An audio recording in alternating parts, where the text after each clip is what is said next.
सभी साथियों को नमस्ते। आज की क्लास में आप सभी का हार्दिक स्वागत अभिनंदन है। ठीक है साथियों, आज कक्षा 11वीं इतिहास के अंदर हम चौथा पहला लेसन पढ़ रहे हैं। ठीक है साथियों, उसमें समय की शुरुआत से उसके अंतर्गत आज हम सबसे पहले बात करेंगे आदिकालीन मानव का निवास स्थान किस प्रकार था। फिर हम बात करेंगे आदिकालीन मानव के औजार।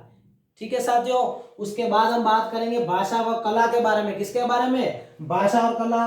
फिर भाषा की उत्पत्ति, शिकार संग्राहक समाज, हंसा जन समूह और अल्टामिरा की गुफा और हिमयुग आरंभ और हिमयुग का अंत। इस प्रकार हमारा ये क्लास समाप्त होगी और ये लेसन भी आज पूरा होगा। ठीक है साथियों, तो हम बात करते हैं सर्वप्रथम नंबर 1 की आदिकालीन मानव का निवास स्थान किस प्रकार का था। ठीक है, तो बात करते हैं एक ही क्षेत्र में, कैसा? एक ही क्षेत्र में होमिनिड अन्य प्राणी प्राइमेटो, कौन सा?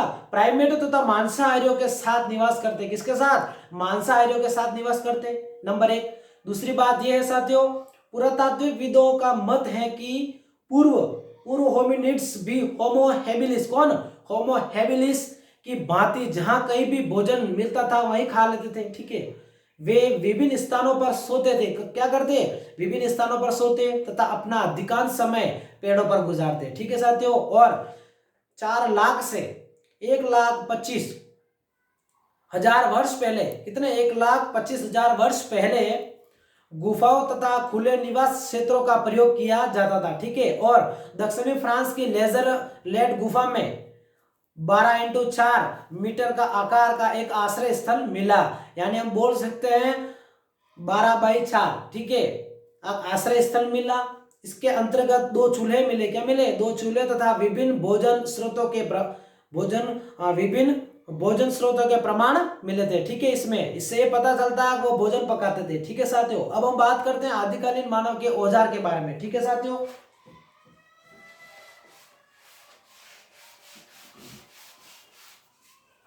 आदिकालीन मानव के औजार। ठीक है, तो बात सर्वप्रथम करते हैं हम आदिकालीन मानव द्वारा पत्थर के औजार बनाने तथा उनका प्रयोग किया जाने लगा। ठीक है, इसका प्रमाण हमें मिलता है इथियोपिया में। कहा मिलता है? इथियोपिया और केन्या के पूरा स्थलों से हमें यह जानकारी प्राप्त होती है। ठीक है साथियों, आदिकालीन मानव पत्थर के औजार, कौन से? पत्थर के औजार,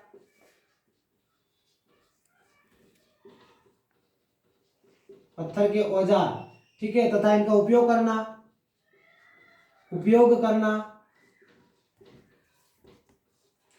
ये सारी जानकारी हमें कहां से मिलती है? तो इथियोपिया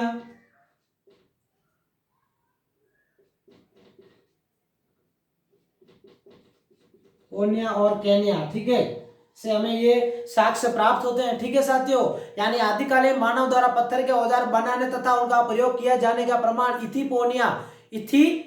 इथियोपिया, ठीक है, और केन्या के पूरा स्थलों से प्राप्त हुए। ठीक है, अब हम बात करते हैं ऑस्ट्रेलोपिथेकस ने, किसने?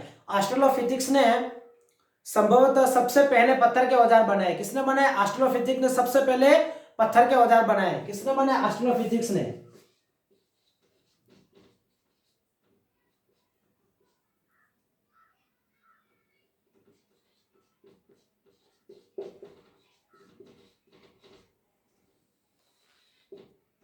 सर्वप्रथम पत्थर के औजार बनाए। क्या बनाए?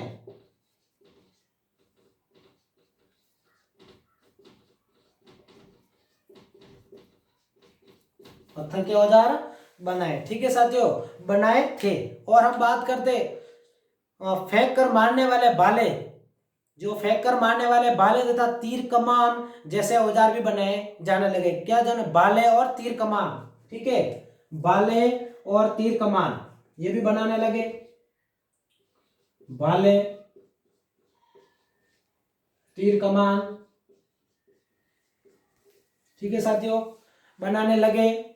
और सिले हुए कपड़ों का सबसे पहला प्रमाण लगभग सिले हुए कपड़ों का पहला प्रमाण लगभग 21,000 वर्ष पुराना था। कितना? 21,000 वर्ष पुराना था। ठीक है, सिले हुए कपड़ों का। ठीक है साथियों, और चैनी तथा रुखानी जैसे छोटे छोटे औजार भी बनाए जाने लगे। इन नुकीली ब्लेडों से हड्डी, सींग, हाथी दांत या लकड़ी पर नक्काशी करना तथा कुरेदना अब संभव हो गया था। ठीक है साथियों, अब हम बात करते हैं भाषा और कला के बारे में। किसके बारे में बात करते हैं? भाषा और कला के बारे में।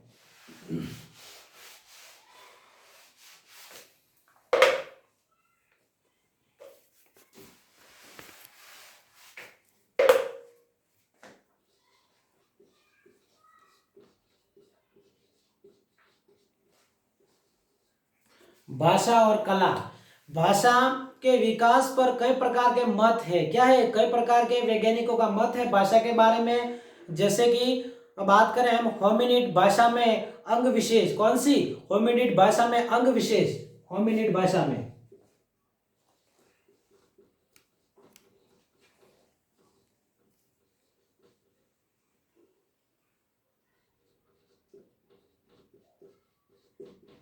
अंग विशेष भाषा में यानी हम बोल सकते हैं अंग विशेष को हाव भाव। क्या बोल सकते हैं? हाव भाव। ठीक है साथियों, हाव भाव या हाथों का संचालन हाथों का संचालन यानी हिलाना आदि शामिल था। ठीक है, और उच्चरित भाषा से पहले गाने या गुनगुनाने। भाषा से पहले गाने और गुनगुनाने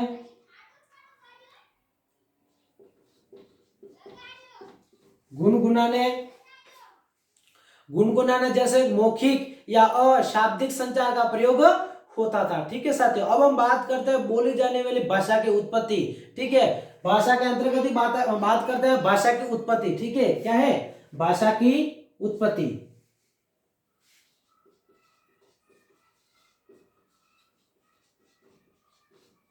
उत्पत्ति के बारे में बात करते हैं तो जीवित प्राणियों में केवल मनुष्य भाषा का प्रयोग करता है। क्या करता है? मनुष्य ही भाषा का प्रयोग करता है। और होमो हैबिलिस के क्या है? होमो हैबिलिस के मस्तिष्क में कुछ ऐसी विशेषताएं थी जिनके कारण उसके लिए बोलना संभव हुआ। किसके लिए बोलना संभव हुआ?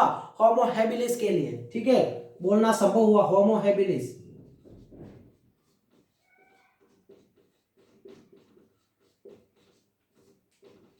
बोलना संभव हुआ।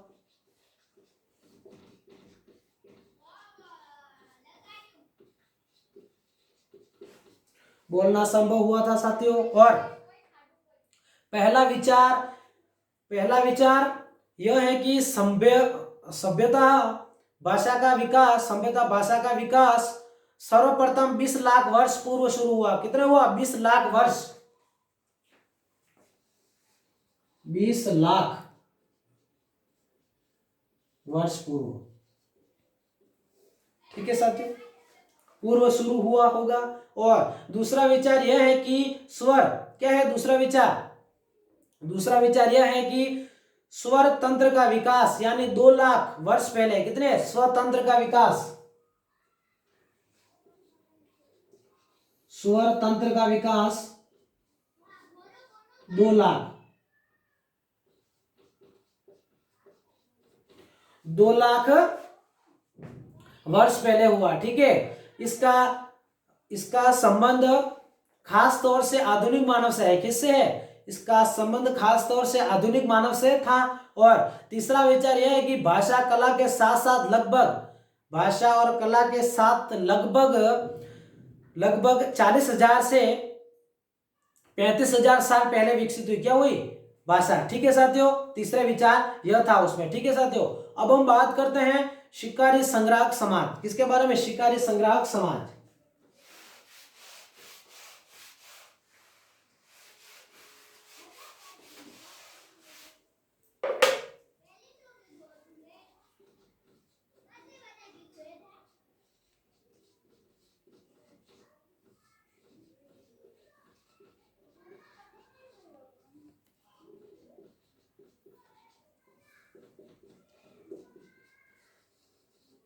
हाँ साथियों, ठीक है, शिकारी संग्राहक समाज यानी यह समाज शिकार करने के साथ साथ आर्थिक क्रियाकलापों में लगे रहते। कौन से? आर्थिक क्रियाकलापों में लगे रहते थे। शिकार करने के साथ साथ में आर्थिक क्रियाकलापों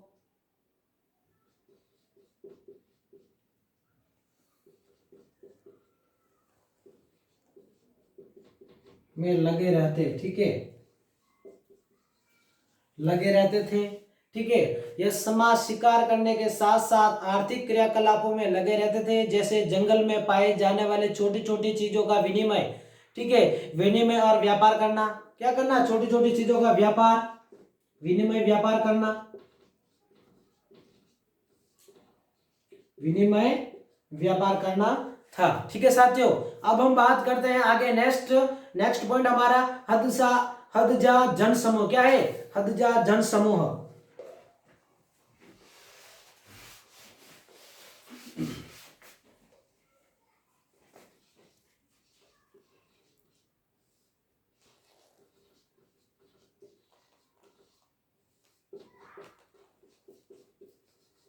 हदजा जन समूह, इसके बारे में बात करते हैं साथियों। यह शिकारियों तथा संग्राहकों का एक छोटा समूह। क्या है? शिकारियों तथा संग्राहकों का एक छोटा समूह।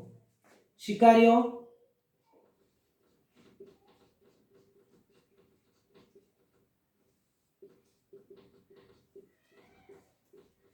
संग्राहकों का क्या है? एक समूह, छोटा समूह।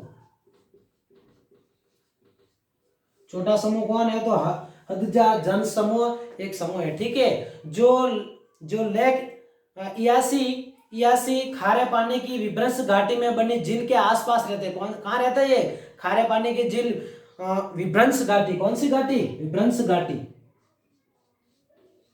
विभ्रंश घाटी, खारे पानी की झील,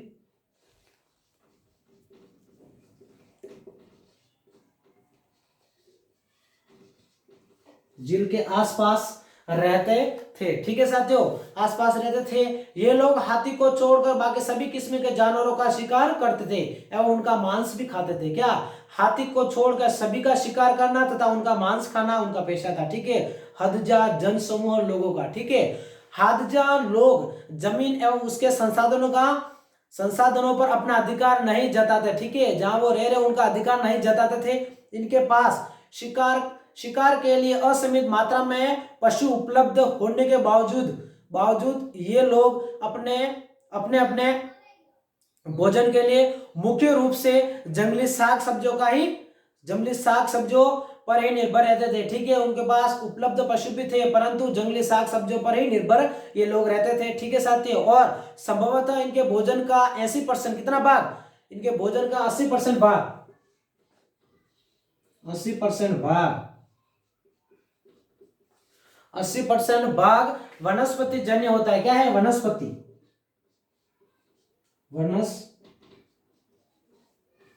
जन्य, ठीक है, वनस्पति जन्य होता है, ठीक है साथियों।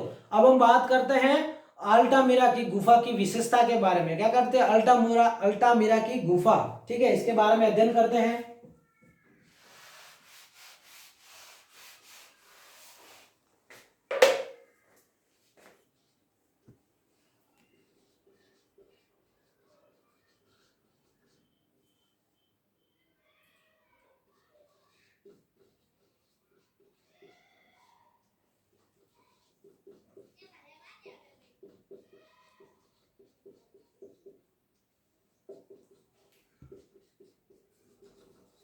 अल्टामिरा गुफा की विशेषता, इसके बारे में बात करेंगे अब। अल्टामिरा की गुफा की विशेषता के अंतर्गत, अल्टामिरा स्पेन में स्थित एक गुफा स्थल है। क्या है? अल्टामिरा कहाँ स्थित है? स्पेन में स्थित है। कहाँ है ये? स्पेन में स्थित है, ठीक है साथियों। अल्टामिरा स्पेन में स्थित एक गुफा स्थल है। यह गुफा इसके छत पर बने चित्रकारियों के लिए प्रसिद्ध है। किसके लिए यह प्रसिद्ध है? तो छत पर बने चित्रकारियों के लिए।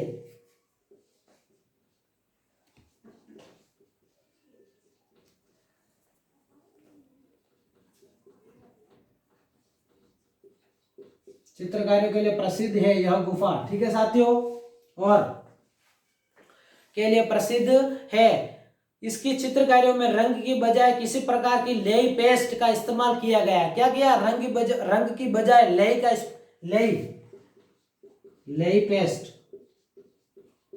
पेस्ट का इस्तेमाल किया गया, ठीक है साथियों। यह चित्रकारी बहुत ही पुरानी है। क्या है? एक तो चित्रकारी बहुत पुरानी है, परंतु देखने में यह आधुनिक लगती है। क्या लगती है? पुरानी है। चित्रकारी पुरानी है, पुरानी, और देखने में क्या लगती है? आधुनिक लगती है। क्या लगती है? देखने में आधुनिक लगती है। देखने में हमें यह चित्रकारी आधुनिक लगती है, जिस पर पुरातत्वविद भी विश्वास नहीं कर पाते। ठीक है साथियों, अब हम बात करते हैं हिम युग का आरंभ। क्या? हिम युग का प्रारंभ कैसे हुआ था? ठीक है साथियों, हिम युग।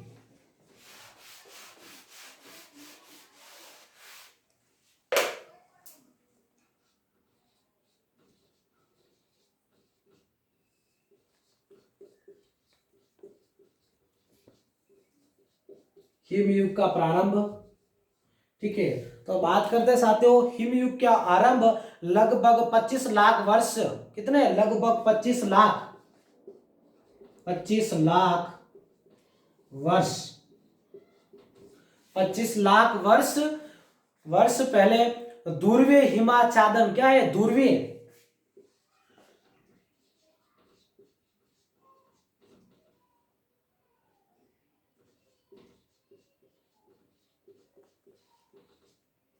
ध्रुवीय हिमाच्छादन, ध्रुवीय हिमाच्छादन से हुआ था। इसमें पृथ्वी के बड़े बड़े भाग, क्या है? पृथ्वी के बड़े बड़े भाग भाग बर्फ से ढक गए। क्या गए? ढक गए। पृथ्वी के बड़े बड़े भाग,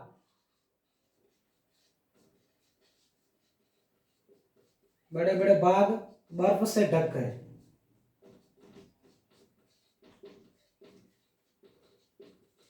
ढक गए थे। ठीक है साथियों, ढक गए। इससे जलवायु तथा वनस्पति की स्थिति में बड़े बड़े परिवर्तन आए। क्या? इससे जलवायु और वनस्पति में परिवर्तन आए। क्या है? जलवायु, वनस्पति,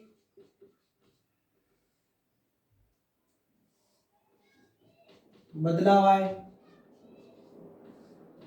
बड़े बड़े क्या आए थे? इनमें बदलाव आए थे। ठीक है साथियों, और बदलाव आए थे। तापमान और वर्षा में कमी हो जाने के कारण जंगल जंगल कम हो गए और घास का मैदान का क्षेत्रफल बढ़ गया। ठीक है साथियों, अब हम बात करते हैं नेक्स्ट पॉइंट, हिम युग का अंत। क्या हुआ? हिम युग का अंत, यानी लगभग 13,000 वर्ष पहले। कितने? लगभग 13,000 वर्ष पहले अंतिम हिम युग का अंत हो गया, जिससे मनुष्यों में अनेक परिवर्तन आए। क्या है? मनुष्य में अनेक परिवर्तन है, जैसे खेती करना, पशुपालन आदि। ठीक है साथियों, इस प्रकार हमारी आज की क्लास यही समाप्त होती है। समय के शुरुआत वाला लेसन भी आज यहाँ समाप्त होता है। धन्यवाद।